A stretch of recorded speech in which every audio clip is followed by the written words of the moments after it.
Kisruh pelantikan pejabat di lingkungan Pemkot Palembang beberapa waktu lalu yang menuai masalah hingga akhirnya dikeluarkan rekomendasi dari Komisi Aparatur Sipil Negara hingga saat ini belum jelas penyelesaiannya. Wali Kota Palembang Hanojoyo mengaku akan menjalankan apapun keputusan dari Menteri Dalam Negeri terkait rekomendasi dari Komisi Aparatur Sipil Negara. Saat ini ia masih menunggu rekomendasi dari Mendagri melalui Pemprov untuk memutuskan persoalan pelantikan pejabat Pemkot yang dilakukan beberapa waktu lalu.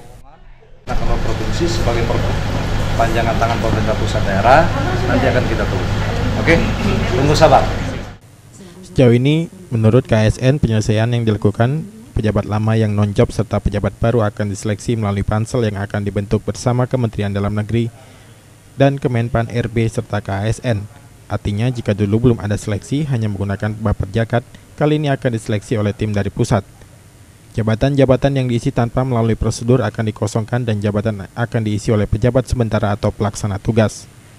Aprianto, PAL TV.